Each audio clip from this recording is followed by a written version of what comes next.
Hello and welcome to a new podcast series on businessesforsale.com called the 10 Plus Club, which talks to business owners who have been successfully running their business for more than 10 years. And in the case of Ted's in Sutton Coldfield, Justin Hawthorne has been running a family business that's been established for more than 10 years. In fact, approaching 50 years. It's in its 44th successful year. Justin, welcome to businessesforsale.com, the 10 Plus Club. Thank you very much for asking me, Marcus. It's a pleasure to talk to you. Now, what I'm fascinated in is, and what most of our viewers will be fascinated in, is how it started, because I remember you tweeting a photo of you as a young man with like a jacket potato oven within a shopping center. And then you said, and this was like from the 80s. And then in that tweet, you were saying that the shop behind was where you had moved into as a business. Tell us about the origins of Ted's. The origin story is an interesting one. It's a family business. My dad and mum started it in 1980. Now, they were both born in Birmingham. My dad was a butcher by trade. My mum was a dispensing chemist, and that's where they met. My dad left school with nothing, no qualifications, just went to be a butcher. And then when he met my mum, that's what triggered this passion for starting their own business up. And they actually started a chip shop up in Lichfield. It was a chicken bar at the time. And then when they had us 4 children, after a few years, they realised that the hours wasn't great, and we never really saw my dad. He was working nights, and we'd never seen him with the school and everything.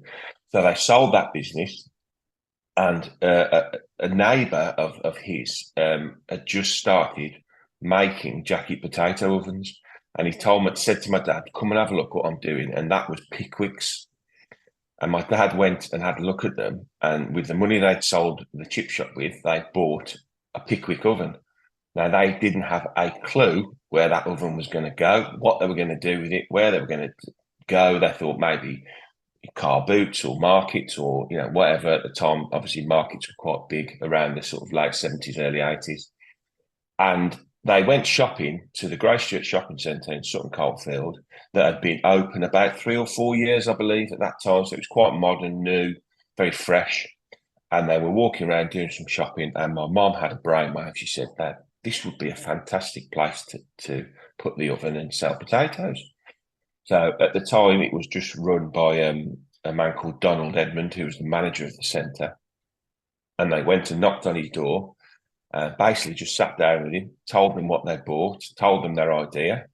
And fair play to him, because without him, none of this would have been possible. He liked the idea, and he said, "Okay, come along, we'll give you a 2-week license in 1980, late 1980, just before Christmas, and just see how you get on."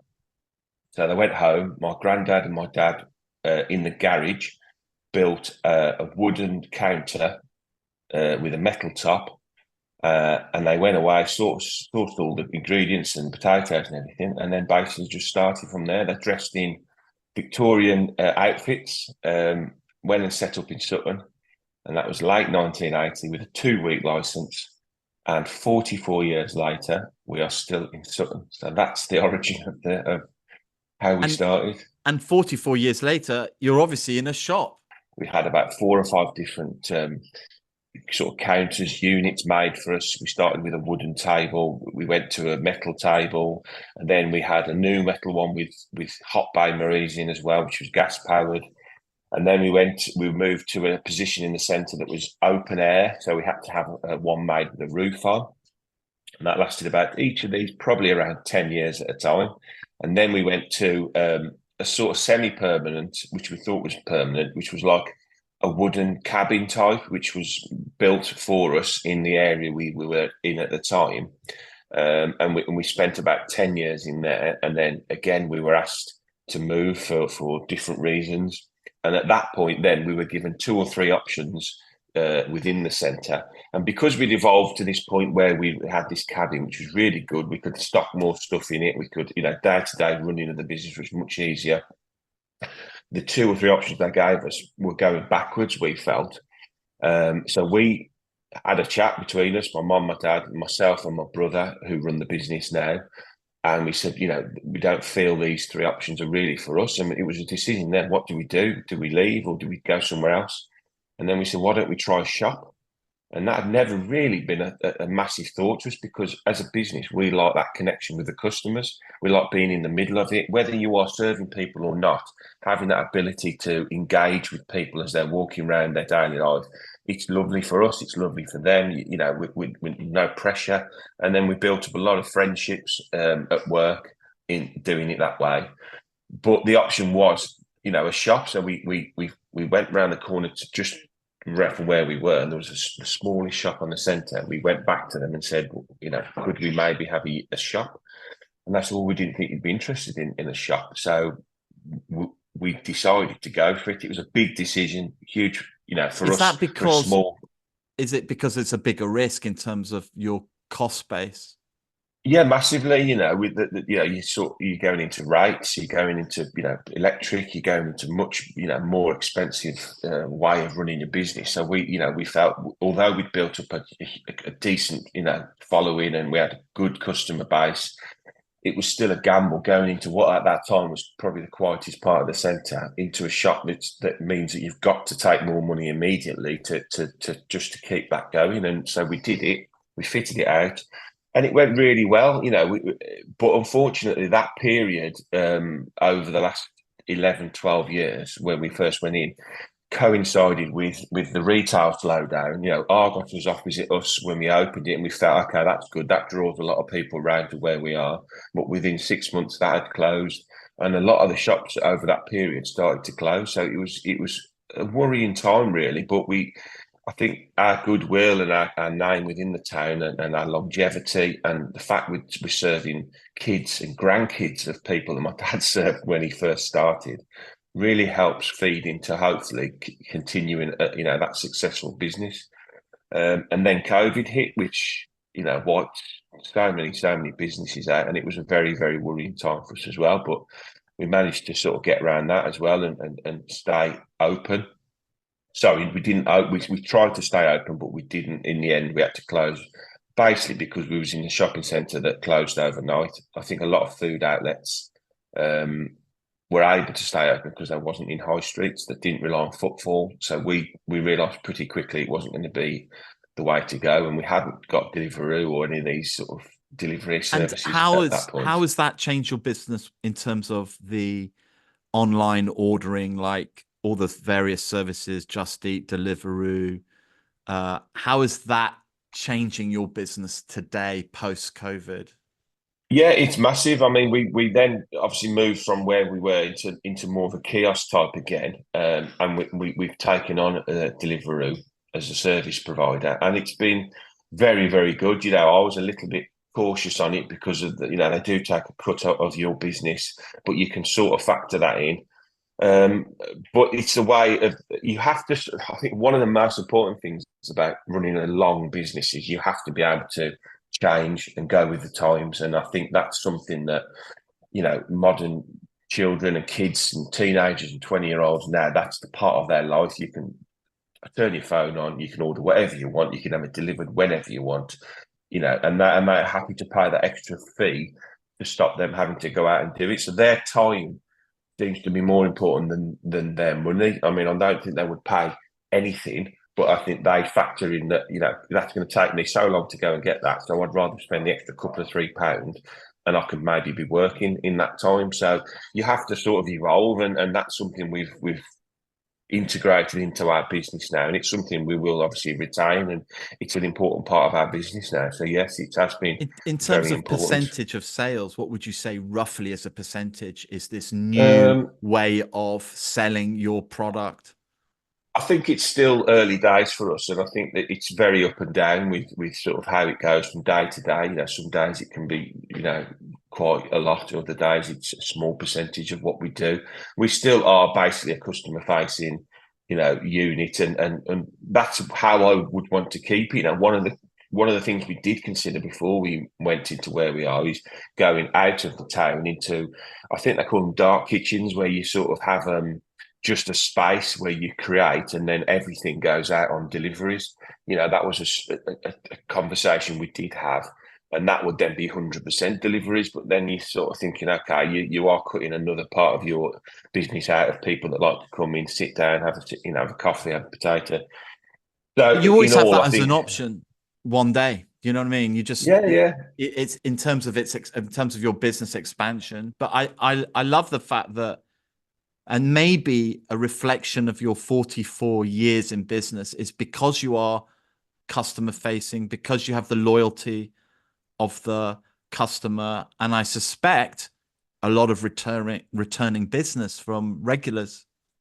No, massively. That is us really. I regularly serve people that have come to us for 20, 30, 40 years. And I don't see them as customers, honestly. I don't. I know it sounds cliche, but a lot of them are friends. A lot of my best friends were customers that I've just been talking to for so many years that I've become friends with them. And even our sort of regular customers that work in shops and come in with their families, and I see their kids grow up.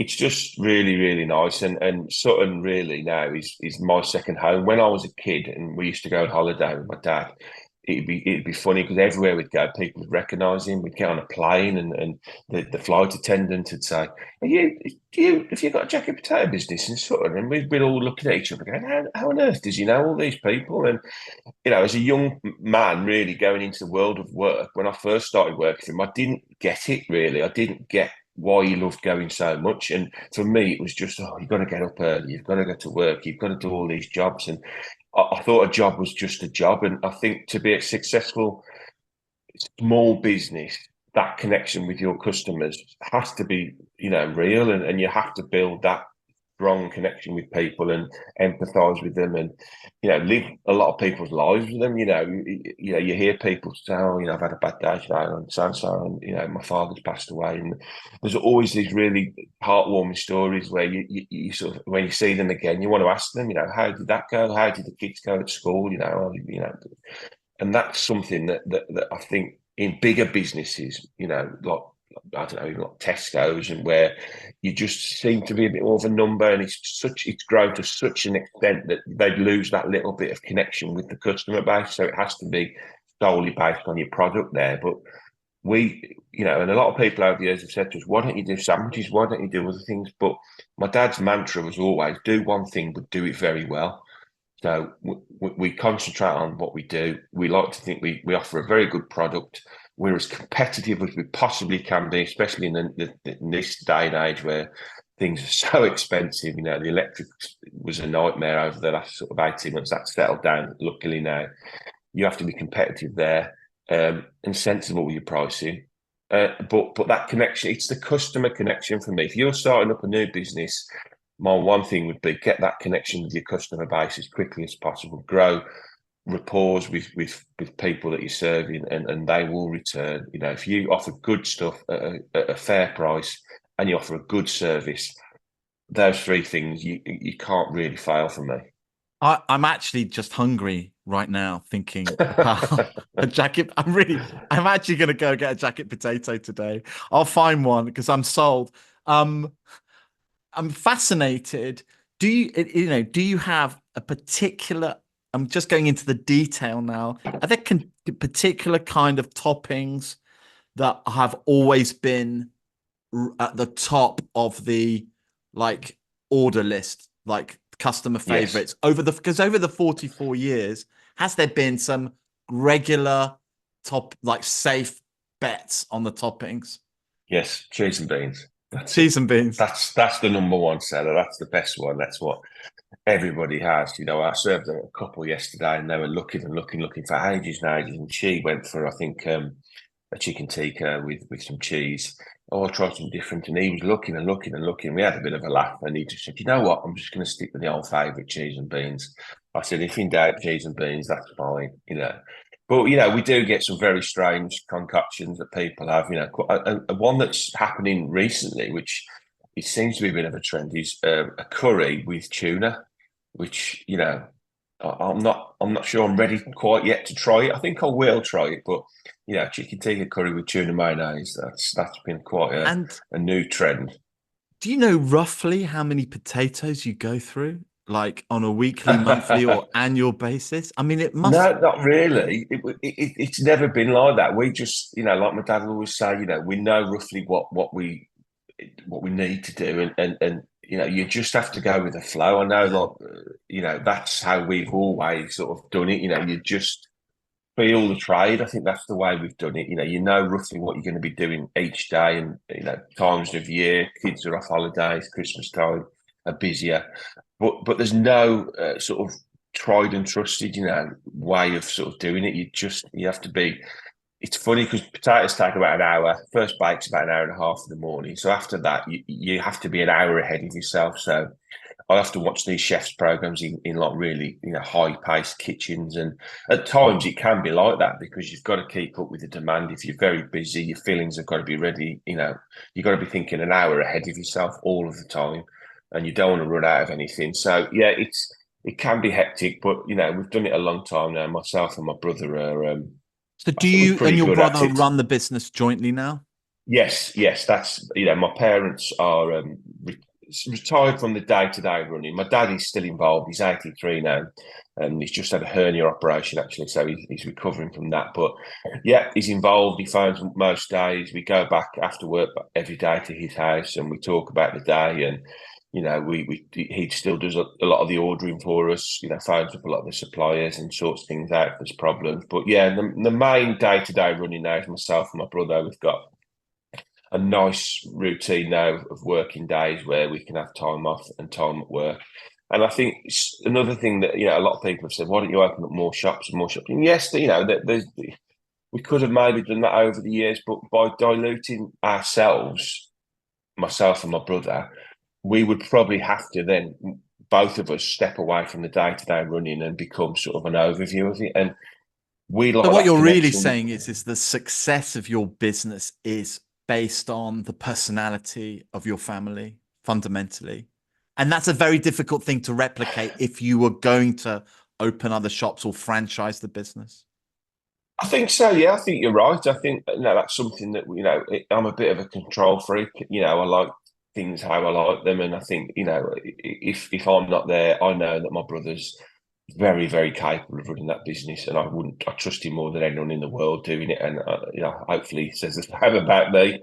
So I know when I'm not there, I don't have to fret that it's not being run properly. So the two of us running it together, brothers running a business, we have the odd argument about the odd thing, but we've been working together for a very, very long time now since we're teenagers, and I'm nearly 50 now. So I think the fact we're still doing it together shows that there is a love there between us as well. And I think that having that on top of having to run a business, which is very stressful at times, that over the last 12 months really, from moving into our one shop to the other, it's been a very stressful period. I can run a shop easily, I can run the potato business easily. Day to day, love it. But having to deal with solicitors and leases and building regulations and contractors and this and that and the other has been, and trying to run the business as well, has been quite a stressful thing to do. But we're through it all now. We've got a good lease. It's going to see us over, hopefully, God willing, over the 50-year mark in Sutton. So that's going to So, be. you've signed a new lease for around 10 years. Is that right? Yes, yeah. We're there for another 10. Yeah. So, it is an expansion of sorts. I think what you've described, Justin, is the passion of the small family business.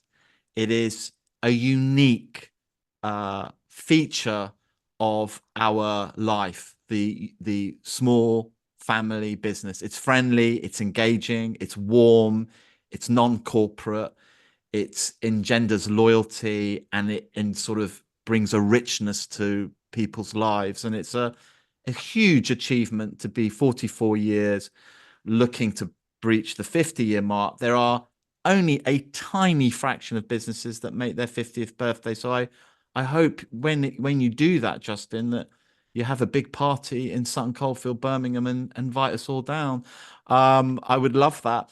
And but I've got one last question. Um, do you have a particular potato that you favor in your business, or do you chop and change? I like to chop and change. I think that's one of the unique aspects of the jacket potato because people say, don't you get bored of them?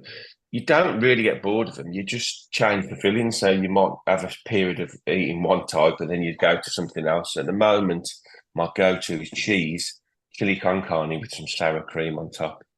But what is your potato like? Is it Maris Piper? Is it Marfona. Marfona? Marfona is Is our that choice. is that one you've stuck to for many Yes, years? yes. If we can get them, we will always go Marfona. Yeah. Where am I mean, I'm sorry to get like detailed. Because having experience, like having grown up with fish and chips in my own family, I know the importance of the potato. What makes that? Sorry to get technical for any of our viewers are thinking, what are they going on about? But potatoes come in different varieties, and they Yes. have their strengths and their weaknesses.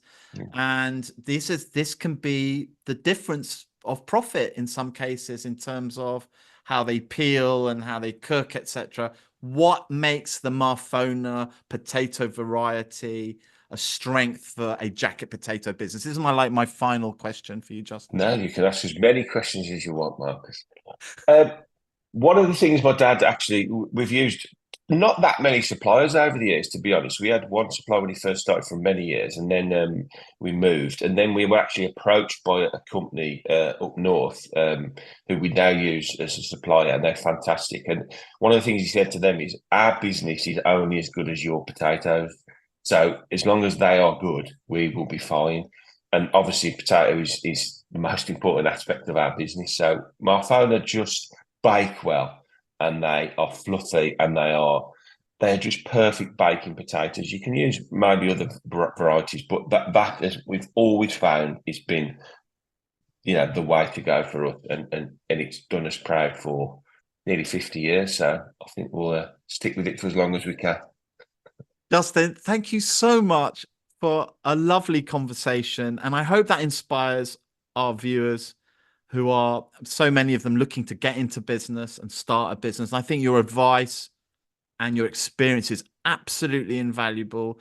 Congratulations. And thank you again, Justin, for joining us for this conversation. Anytime, Marcus. That was Justin Hawthorne from Ted's Baked Potatoes in Sutton Coldfield in Birmingham. And I have to say, I absolutely, thoroughly enjoyed that conversation, because let's not underestimate what it takes to run a successful business. It ain't easy, but to do it for 44 years is quite incredible, and an absolute joy to have Justin in the 10 Plus Club. I'm going to put a few links in the description below to Ted's in Sutton Coldfield. If you're in the area, pop in, give them a try, and some other related information that's relevant. Okay, thank you. I hope you enjoyed this, and see you again. And if you are a successful 10 Plus Club business owner, drop me a line and let's talk. Bye.